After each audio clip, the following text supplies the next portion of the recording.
Thanks, April. Last week, we saw acknowledgement on the part of newly minted Republican State Rep Karen MacBeth of the difficulties she faces operating under her new flag. Ms. MacBeth announced that she would not be a candidate for Rhode Island's 1st District seat in the U.S. Congress after all. To the surprise of very few, she noted the extreme difficulty she now faces in raising the kind of campaign funds it will require. We here at Common Sense respect her decision and hope she will reconsider continuing to do the work of the people in State District 52.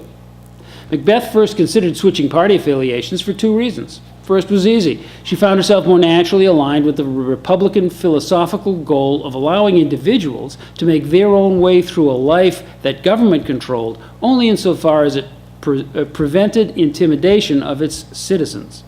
Democrats come to their big government position altruistically enough. They attempt to use the size and organizational bulk of government to directly assist citizens. It's a great idea, except that it requires a big bureaucracy to do that work, and that means lots and lots of tax dollars to pay them all, as well as to cover the costs of all that direct assistance. We can argue the pros and cons of the 2 approaches later.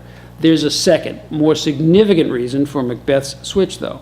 Here in the Ocean State, the dominance of the Democrats for 80 years or more now has led to an impenetrable fortress of incumbency. That walled citadel permits all who dwell within to ignore the very folks they got into politics to help. That disconnect between political leaders and their constituents has brought us behaviors such as the 38 Studios mess, the attempt to pick our pockets for a new Pawsox Stadium, and now truck tolling for whatever it is they plan for the money this week. Individuals such as John Salona, Gordon Fox, and Ray Gallison come to mind as poster children for using legislative power for personal gain. Karen MacBeth may have felt some distaste for all of that personal gain, but the thing she missed was how much it wraps up every possible campaign dollar in Rhode Island. She missed it until last week, that is. She had high hopes for her congressional campaign until she started checking in with her traditional sources of donations.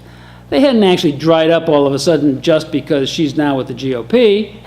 They'd gone away because she was no longer in a position to add anything to those donors' rice bowls. Sorry, folks, that's it. Because our politics has become all about personal gain, we have witnessed the dismantling of a state political system that was once an example for the nation.